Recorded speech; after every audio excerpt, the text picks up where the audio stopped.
नमस्कार। मैं सीए आशीष नीरज और मेरे साथ हैं सीए संदीप शर्मा। इससे पहले हम लोगों ने दो और टॉक किए थे, जिसमें हमारा जो पहला टॉक था उसका विषय था books closing from the perspective of profit and loss account, और सेकंड था कि from the perspective of balance sheet. अब चूंकि बुक्स क्लोजिंग के 31 मार्च बीत चुका है और अप्रैल के फर्स्ट वीक में हम बैठे हैं, तो आज मैं और Sandeep ji work life balance के ऊपर डिस्कशन कर रहे हैं। संदीप जी, आज के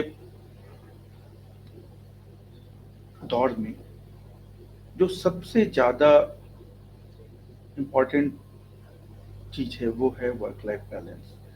किस तरीके से आप इसमें एक बैलेंस बनाते हैं, वो आपके जीवन को बहुत प्रभावित करता है। तो आज जो हम लोगों ने इस टॉपिक लिया है, इसके रेलेवेंस के बारे में आप कृपया कुछ बताएं। थैंक यू सो मच आशीष भाई। पहले तो आपका बहुत बहुत धन्यवाद कि आपने ऐसा टॉपिक उठाया है कि जो कि बहुत ही रिलेवेंट है। आप चाहे करियर स्टार्ट कर रहे हैं या मिड ऑफ द करियर है या रिटायरमेंट लाइफ है, वर्क लाइफ बैलेंस होना बहुत ही इम्पोर्टेंट है। और आपने एक नया दौर देखा होगा। पहले चीज़ों में और आज की चीज़ों में बहुत गैप होने लगी है। खासकर आज पहले क्या होता था कि आपकी फिजिकल हेल्थ ही अफेक्ट करती थी। आजकल एक बहुत बड़ा फैक्टर होने लगा है मेंटल हेल्थ इश्यूज का, जो कि आए दिन आप चर्चा में सुनते होंगे। एंड उसका एकमात्र रीजन वही है कि आपकी कहीं ना कहीं वर्क लाइफ बैलेंस डिस्टर्ब है, और आप उस वर्क लाइफ बैलेंस में कोऑर्डिनेशन नहीं कर पा रहे, कहीं ना कहीं गैप हो जा रही है आपकी। और तो ये बहुत ही इम्पोर्टेंट टॉपिक है, एंड आई थिंक हम सबको उसका ध्यान रखना चाहिए डिस्कशन के जरिए भी, घर में भी, चीज़ें भी, और चाहे फैमिली हो चाहे प्रोफेशन हो, वो डिस्कशन भी होनी चाहिए, चीज़ों को ध्यान पे रखनी चाहिए। जी बिल्कुल, बिल्कुल। इस इसी को आगे बढ़ाते हुए मुझे जैसे सबसे पहले ही लगता है कि अगर हम इसको ब्रॉड पर्सपेक्टिव में देखें, तो सबसे पहला जरूरी है कि हम जो अपना काम चूज कर रहे हैं उसमें हमारा कितना इंटरेस्ट है।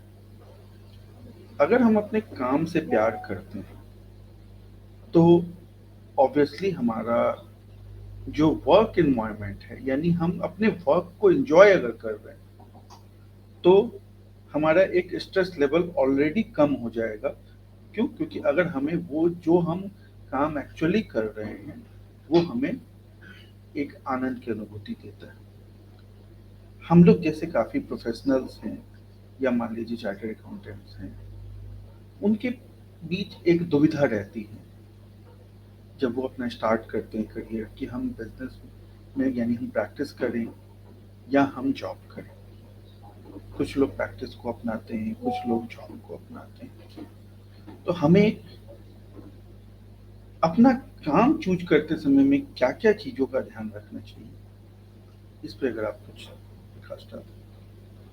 आशीष भाई, देखिए, इनिशियली क्या होता है कि जो ये मेरा अपना मानना है कि आप जब भी कोई कोर्स करके रखते हो, क्वालिफाइड होते हो, चाहे आपने ग्रेजुएशन कर रखी हो, कोई प्रोफेशनल कोर्स कर रखा हो या कुछ भी कर रखा हो आपने, आप जब आप उस स्टेज पे पार होते हैं जहाँ पे आप एकेडमिक या प्रोफेशनल कोर्स कर चुके हो, और आप जॉब में जा रहे हो, सर्विसेज में जा रहे हो, या अपना काम करने की सोच रहे हो, ये लाइफ का one of the important decision होता है जो कि आपको लेना होता है।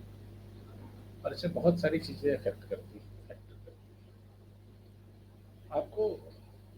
जो चीज़ करनी चाहिए जनरली, पहली चीज़ आपको ये ज़रूर देखना चाहिए कि पहला, कि आपका उसमें अपना इंटरेस्ट कितना है, आपकी तैयारी कितनी है, आपने कुछ प्रिपरेशन कर रखी है क्या, कई बार क्या होता है, देखिए मेरा इंटरेस्ट तो है लेकिन मुझे नहीं पता उसके बारे में। तो मेरी सलाह है कि पहले अगर आपको आपका इंटरेस्ट है अच्छी बात है, लेकिन अगर आपको नहीं पता तो उसके बारे में आपको जानकारी ज़रूर लेनी चाहिए। दूसरी, आप इसको उस मोड में बाँट सकते हैं, आप 2-3 कैटेगरी में बाँट सकते हैं लोगों को। एक तो है कि एक कैटेगरी के बंदे ऐसे होते हैं जिसको बहुत क्लियर होता है कि मुझे क्या करना है, कैसे करना है, कब करना है। तो उसकी थॉट प्रोसेस पहले से ही क्लियर है, वो उसी मोड में जाता है। दूसरा होता है कि ठीक है, सो थोड़ा-सा पता है कि ठीक है मुझे जाना है, करना है, एंड देन फिर ज़्यादा क्लैरिटी नहीं। तीसरा होता है कि मुझे जी पता नहीं जी, बस काम करना है, सिंपल। आपके ऑफ़िसेज़ में, मेरे आपके ऑफ़िसेज़ में बहुत लोग आते होंगे। तो मेरी सबको ये सलाह होती है कि देखिए, आप चाहे दूसरी कैटेगरी के हों, तीसरी कैटेगरी के हो, अंडरस्टैंड, आपको कुछ ज़रूरी नहीं कि कोई चीज़ अच्छी लग रही है तो जो चीज़ दूर से दिखने में अच्छी लग रही है, वो सामने में भी आपको उतनी ही अच्छी लगे।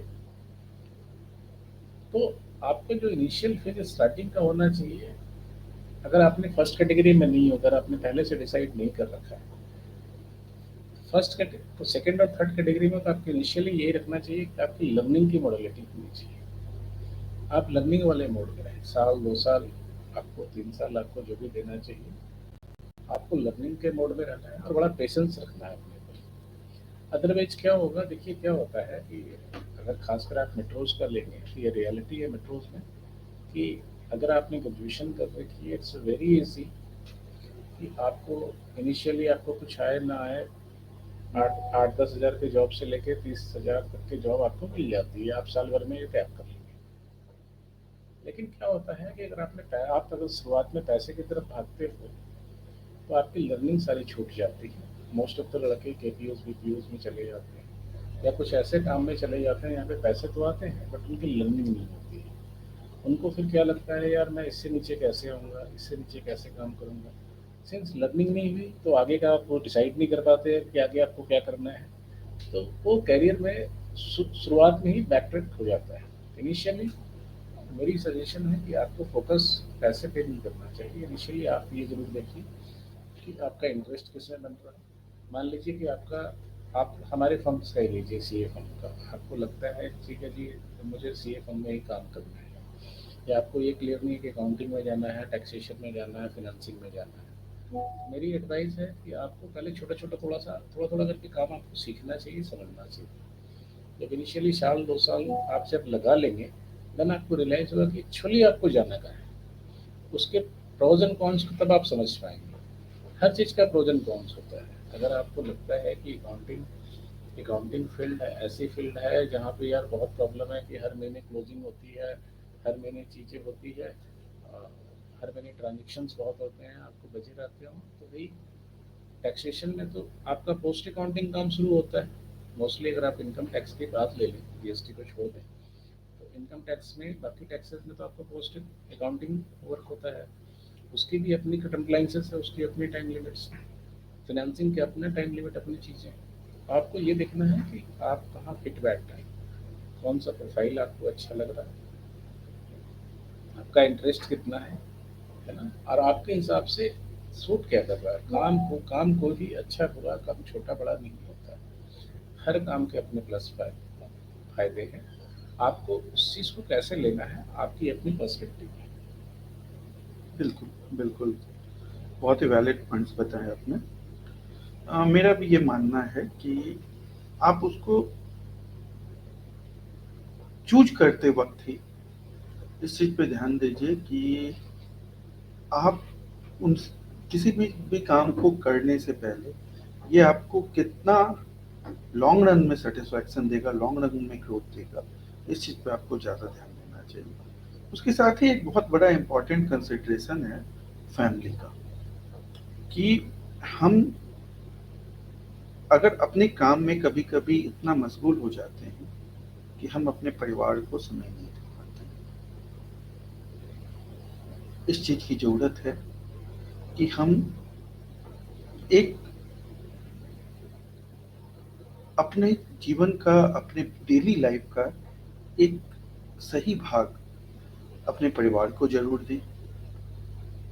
हर चीज़ के लिए हम अपने टाइम एलोकेट करें कि ये हमारे ऑफिस के वक्त का काम है, ये हमारे बच्चों के साथ रहने का फैमिली के साथ समय व्यतीत करने का टाइम है, ये हमारे पेरेंट्स के साथ टाइम व्यतीत करने का टाइम है, अगर वो साथ नहीं रहते हैं तो उनसे बात करने का टाइम है। और प्लस सम कुछ समय समय पे हमें एक छुट्टी लेकर किसी जिस टाइप के जगहों पे हम एंजॉय करते हैं, हमारी फैमिली एंजॉय करती है, वैसे जगह घूमने का, ये सारी चीजें हमारे वर्क लाइफ बैलेंस का ही एक पार्ट है। तो फैमिली के लाइफ को बैलेंस करने के लिए आपका और क्या क्या इनपुट रहेगा संजय आशीष भाई, मेरा सिंपल मानना है, देखिए, अगर आप नॉर्मल लाइफ में देखेंगे, गाड़ी आप चलाते हैं, तो गाड़ी चलाने में आपको पहले रिक्वायरमेंट तेल की होती है, दूसरी रिक्वायरमेंट होती है टाइम टू टाइम आप अपनी गाड़ी को सर्विसिंग कराते रहें, ग्रीसिंग ऑयल मॉडलिंग करें। ह्यूमन लाइफ में भी यही चाहिए होती है। तो हमारी जो अपनी रिक्वायरमेंट है कि भाई गाड़ी में तेल चाहिए, ग्रीसिंग मॉडलिंग और आपकी सर्विसिंग चाहिए, तो अल्टीमेटली वो चीज़ें हमारे को फैमिली के थ्रू आती हैं। चाहे आपकी बच्चे हों घर में, पेरेंट्स हों आपके, या बाकी लोग हों, तो उनके कंट्रीब्यूशन से ही चीज़ें आप अपने आप को रिफ्रेश करते हैं, उनके कंट्रीब्यूशन से ही आप अपने आप को एनर्जाइज करते हैं, और उनके कंट्रीब्यूशन से ही आप अपने आप को एक फिर से री एनर्जेटिक फील करते हैं और अपने आप को कंट्रीब्यूट करना शुरू करते हैं। तो आपको इस चीज़ का बड़ा ध्यान रखना है कि आप जो भी काम करें, कैसा भी काम करें, जैसे आशीष भाई ने बताया, आप उस काम में हमेशा एक ध्यान रखें कि आपने कुछ ऐसी इंपॉर्टेंट चीज़ें तो नहीं है फैमिली की जो कि छूट रही है आपसे। ऐसा तो नहीं है आप इतने मशहूर हो गए हैं कि चीज़ें मिस हुए जा रही है। मैं आपको एक छोटा सा एग्जांपल बताता हूँ। आज मैं क्लाइंट की मीटिंग में था, client is very good one, बहुत बढ़िया क्लाइंट है मेरा, and I was very happy. उनके दोनों बच्चे सेटल्ड हो गए हैं, लाला भी, बिटिया उनकी एमबीबीएस है, डॉक्टर है, दूसरी बेटा software engineer. And today he was so invite. मैंने बोला जी क्या बात है, आज क्यों परेशान? बेटे को मेरे से बात करने के लिए टाइम नहीं है, बिटिया को मेरे से बात करने के लिए टाइम नहीं है, and he is around about 58-59। मैंने बोला जी ऐसा क्या हो गया? नहीं जी, वो 11 बजे रात तक तो उसकी ऑफिस की मीटिंग मीटिंग चलती रहती है, 11 बजे के बाद फिर होता है तो फिर उनकी अपनी मीटिंग होती है, रात को डिनर करते करते 12-1 बजे करता है, सो के उठता 10 बजे है, फिर उस समय तो मैं ऑफिस आ जाता हूँ, सो मेनी थिंग्स। तो चीज़ें तो है, आप एक्चुअली आपको ये डिसाइड करना पड़ेगा, आफ्टर ऑल आप जो काम बाकी चीज़ें कर रहे हैं, कहीं न कहीं फैमिली के लिए करते हैं। आपके आपके से काम से वो फैमिली आपकी जुड़ी हुई है। अगर आपने उस चीज़ को करते हुए अगर आपने अपनी फैमिली को टाइम नहीं दिया, या आपने नोन बंदों को, नियर डियर वन को टाइम नहीं दिया, तो किसके लिए दिया? पहले एक कहावत होती थी, आज भी है, कई लोग आप सब घर में भी बोलते होंगे, परिवार रिश्ते नाते कहीं नहीं जाएंगे, आप बस काम पे ध्यान दीजिए। मैं ये नहीं बोल रहा हूँ गलत थी, लेकिन आज के डेट में अगर मैं ये बोलूँ कि अगर आपने ये करना शुरू किया, परिवार रिश्ते नाते कहीं नहीं जाएंगे, तो आप 100% मान के चलो कि वो जरूर चले जाएंगे। अगर बिल्कुल आपने टाइम नहीं दिया, अगर आज आपने अपने बच्चों को टाइम नहीं दिया, अगर आज अपने फैमिली के टाइम नहीं दिया, तो एक टाइम ऐसा आएगा जहाँ पे आपके पास टाइम होगा, बस उसके पास टाइम नहीं होगा। बिल्कुल बिल्कुल आप अपनी चीज़ों को उस हिसाब से मेंटेन करें, बैलेंस करें। काम इम्पोर्टेंट है, आई अंडरस्टैंड, एक आदमी का काम है, ऑफिस में प्रेशर बहुत है, एक आदमी की जगह आप 2 आदमी का काम करते हो, 3 आदमी का काम करते हो, लेकिन वो शॉर्ट टर्म होता है, शॉर्ट ड्यूरेशन होता है, इसको डोंट मेक इट ए बिल्कुल हैबिट। एक कंटिन्यूअस फ्यूचर आप नहीं बना सकते। या बिल्कुल काम, या तो काम करने के तरीके में प्रॉब्लम है, या आप बोल नहीं पाते हो, या चीज़ें नहीं कर पाते हो। बिल्कुल जो आज आप आज मैं दिल्ली एनसीआर में ही है, मैं I am not surprise, but अगर आप देखो, हमारे एज ग्रुप के जो बच्चे हैं, हमारे एज ग्रुप के जो लोग काम कर रहे हैं, आप में से कितने लोगों ने अपने बच्चों का आधार कार्ड अपडेट कराया होगा? I doubt. लेकिन क्या आपको लगता नहीं है वो इम्पोर्टेंट है? 6 साल से पहले करवाना जरूरी और है। नॉट ओनली 6 साल से पहले आशीष भाई, इसके बाद भी हर 5 या 6 साल के बाद बिल्कुल अपडेशन करानी है बिल्कुल आपको। बिल्कुल तो हम में से कितने लोग करवाते हैं? बिल्कुल।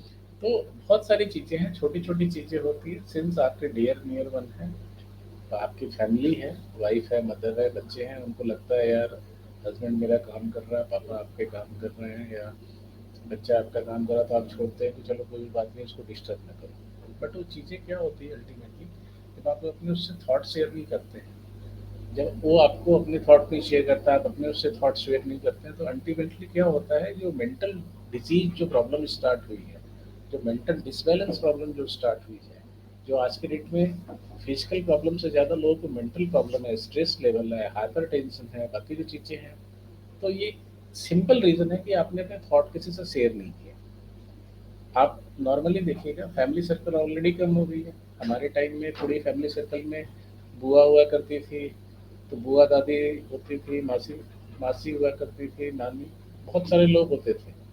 लेकिन आज का फैमिली सर्कल क्लब होके पापा मम्मी, बहुत ज़्यादा अंकल हैं और बच्चे, बस वो थोड़ा सा और सर्कल सर्कल हो गए। आने वाले टाइम में ये छोटा हो जाएगा। आपके पास वो लोग नहीं है जिसके पास आप थॉट शेयर कर सको, आप उनकी बातें सुन सको, समझ सको, आप उनसे अपनी बातें शेयर कर सको। तो ये सारी चीज़ें आपके अंदर ही रह जाती है। आप अपने आप में इसको घुमाना शुरू करते हो। द मोमेंट ये घुमाना शुरू करते हो, जब आप शेयर नहीं कर पाते हो, तो आपके अंदर में अलग सा मेंटल स्ट्रेस क्रिएट हो जाता है। ये स्ट्रेस ही मैक्सिमम बीमारियों का जड़ होता है, और इसके चक्कर में ये सारे परेशान रहते हैं। तो जितने भी आप हाइपर टेंशन देखें, शुगर की देखें, बीपी की देखें, बाकी चीज़ों को देखें, ये जो इतनी चीज़ें जो बढ़ रही है, इसका सिंपल रीज़न यही है कि हमने कहीं न कहीं अपनी फैमिली को, परिवार वालों को टाइम देना बंद किया, अपने नियर एंड डियर वालों को टाइम देना बंद किया। आप अपने आप को कंपेयर करें वैसी जगह से, या आप वैसी फैमिली से, या वैसे लोगों से जो अभी भी शाम को बैठ के अपने दोस्तों के साथ आधा घंटा 1 घंटा गप लड़ाते हैं, शाम को अपनी फैमिली के साथ डिनर करते हैं, बीच-बीच में कहीं आस-पास जाते हैं, आना-जाना करते हैं, मिलते हैं, दिल से मिलते हैं, बाकी चीज़ें करते हैं, खुल के बातें करते हैं, खुल के हँसते हैं।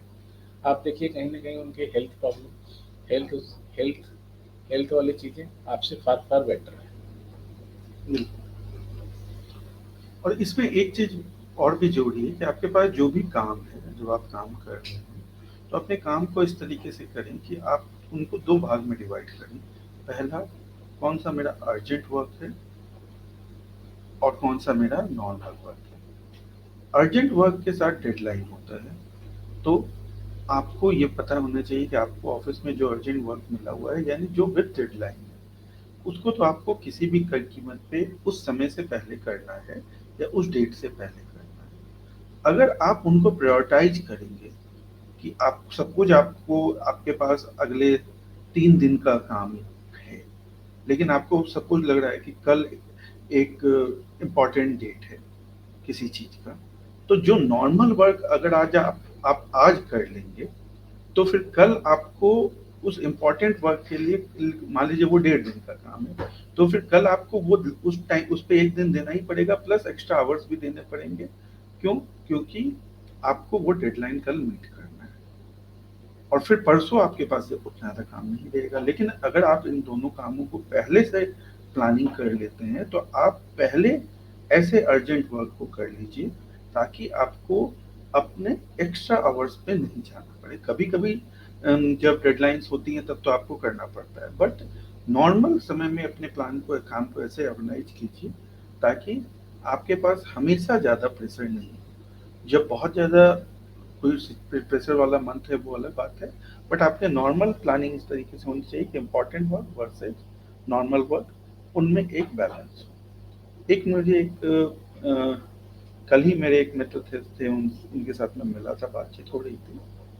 वो एक इंडिया के one of the largest company में जॉब करते हैं अपने सेक्टर में। वो कंपनी लगभग पिछले 50-60 साल से चल रही है। उनके ओनर्स जो हैं वो भी इंसिस्ट करते हैं अपने एम्प्लॉयज को कि अननेसेसरी आप ऑफिस में मत बैठा करो। तो उन्होंने कहा कि हमारे ऑफिस में रूल है कि अगर 6:30 टाइम है, तो अगर मान लीजिए मैं बैठा हुआ हूँ 7 बजे तक और ओनर निकल के आते हैं, तो वो पूछ देते हैं कि अरे इतने देर क्यों बैठे, जाओ घर जाओ, बच्चों को टाइम दो। इवन वो तो मुझे ये भी कह रहे थे कि एक बार ओनर की मदर ने उन्हें 7 बजे शाम को देख लिया, तो वो उनके पास आके बोली कि देखो बेटे, सब कंपनी 60 साल से चल रही है और चलती ही रहेगी। तो तो तुम आधा घंटा काम नहीं करोगे तो उससे कोई उलट पुलट नहीं हो जाएगा।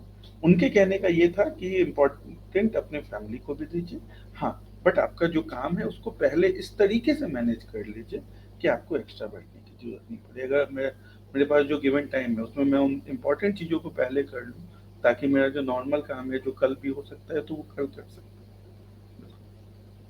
जी, बिल्कुल ठीक बोला आसिफ भाई आपने। काम इम्पोर्टेंट है, उसमें कोई दो राय नहीं है। आपको इम्पोर्टेंस भी देनी है उसको, because ultimately that is the source of income जिससे आपकी फैमिली चलती है, जी चलती है। बस यस, हमें ये भी ध्यान रखना है कि अल्टीमेटली हम करते किसके लिए हैं। आप अपनी फैमिली के लिए करते हैं, तो आपको उसको भी साथ ही साथ लेके चलना है। है। बिल्कुल, बिल्कुल। तो अगर आप कुछ और ऐड करना चाहें तो ठीक है, नहीं तो फिर हम। जी आशीष भाई, बहुत सारी चीज़ें हैं। Work life balance, family life balance अगर हम बात करते हैं तो चीज़ें चेंज हो रही है। आपको ये चीज़ मान के चलना पड़ेगा, चीज़ें चेंज हो रही हैं। लोग, अगर आप बच्चों को भी देखेंगे तो इन हाउस गेम ज़्यादा खेलना पसंद कर रहे हैं, चाहे गेम्स हो, वीडियो गेम्स हो, नेट पे गेम हो, जो भी। हमारी फैमिली साइज छोटी हो गई है।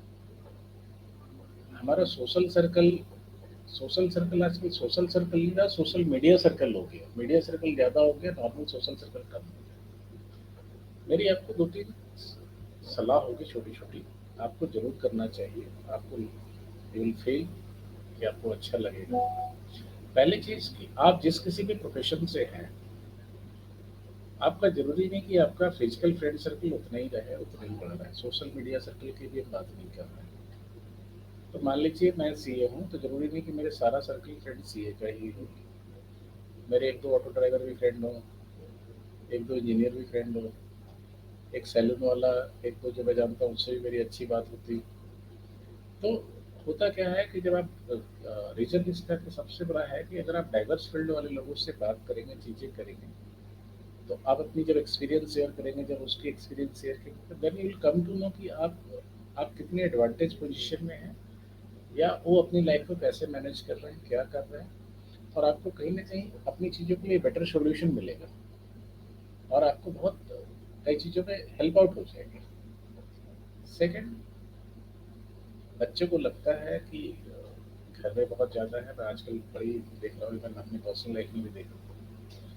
आप जरूर इंसिस्ट कीजिए कि घंटा 2 घंटा फिजिकल मूवमेंट जरूर रहे बॉडी में, चाहे वो साइकिलिंग करे, बॉल खेले, क्रिकेट खेले, उनको जरूर इंसिस्ट कीजिए।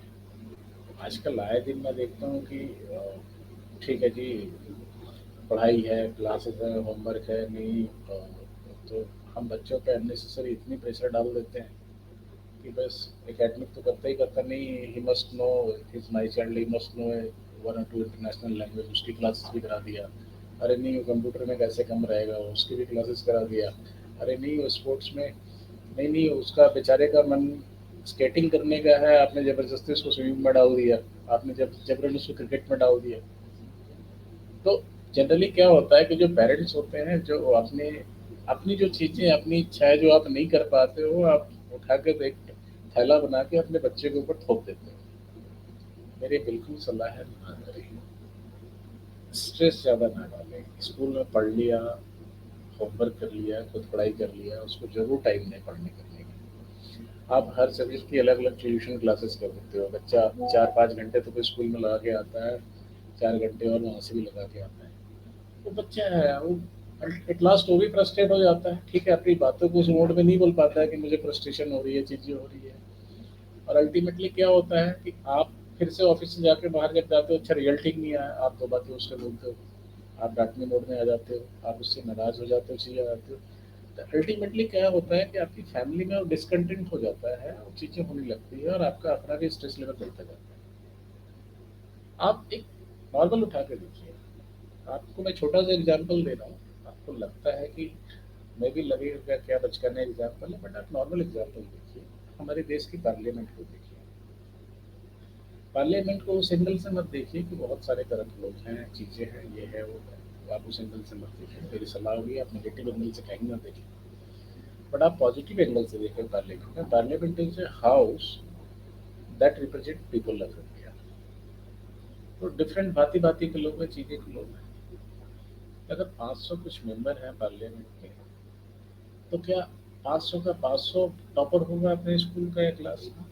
ना, कभी नहीं होगा। आप उनके बैकग्राउंड निकाल के देखिए, पढ़ लीजिए। आप दूसरे एंगल से देखिए।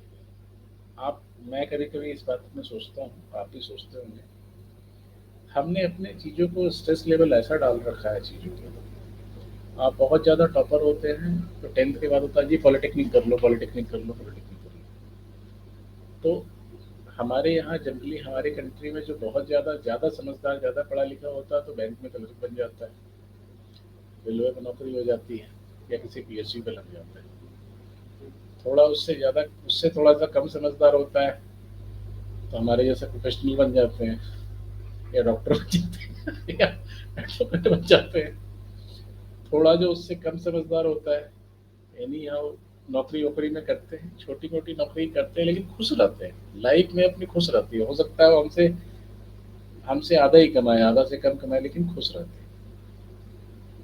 लेकिन आप ये मान के चलो, जो आपके क्लास में बैक बेंचर थे, जो पीछे बैठते थे, जो लड़क एक्चुअली पीछे बैठने का स्पेसिफिक में नहीं बोला, जो लाइफ को एंजॉय करते थे, लाइफ को उस पर्सपेक्टिव में लेके के चलते थे, आप अपने देखना लाइफ में सक्सेसफुल वही होते हैं। तो आपको ये नहीं बोल रहा कि मैं बच्चों को पीछे बिठाना शुरू कर दूँ या आप उस मोड में कर दो, नहीं। सिंपल है कि आप उसको स्ट्रेस देना बंद कर दें। बच्चा अगर स्कूल से आ रहा है, क्लास कर ले रहा है, अपना होमवर्क कर ले रहा है, जरूरी है, जरूरी नहीं कि आप उसके 2 और ट्यूशन कर दो, अननेसेसरी ट्यूशन कर दो अगर उसको जरूरत भी नहीं है, 2 और क्लासेस कर दो अननेसेसरी, जो ट्यूशन जरूरी नहीं है। तो आपको उस बातों का बड़ा ख्याल रखना है। आप जितना कम लोड डालेंगे, जितना कम प्रेशर डालेंगे, वो डेवलप उतना ज़्यादा होगा। आप सिंपल एक गमले का फूल ही देखिए, सिंपल गमले का फूल में आप उसकी खाद, उसके रिक्वायरमेंट के अनुसार ही पानी खाद डालेंगे तो बहुत अच्छा खिलेगा, बहुत अच्छा बड़ा होगा। जस्ट बिकॉज आपके पास रिसोर्सेज है तो आप उसको पानी पे पानी डालेंगे, खाद पे खाद डालेंगे तो क्या वो फूल बढ़ेगा आगे, उसकी ग्रोथ रुक जाएगी। अपनी लाइफ भी वैसे ही है। तो आपको उस छोटी छोटी बातों का ध्यान रखें, आपके लिए बहुत ही बेनिफिशियल। बिल्कुल, बिल्कुल। तो ये सारी कुछ इम्पोर्टेंट चीज़ें हैं जिनको अगर हम ध्यान रखें तो हमारा वर्क लाइफ बैलेंस अच्छा रहेगा। अ, अपनी चीज़ों को प्रायोरिटी उस हिसाब से बाँटिए ताकि हर चीज़ें आपकी एक उचित डायरेक्शन में चलती रहे। फिर इसी तरीके से हम फिर कोई और एक अच्छा टॉपिक लेके बहुत जल्दी आप लोगों के साथ मिलेंगे। तो हम दोनों की तरफ से फिर बहुत बहुत धन्यवाद। धन्यवाद जी। नमस्कार।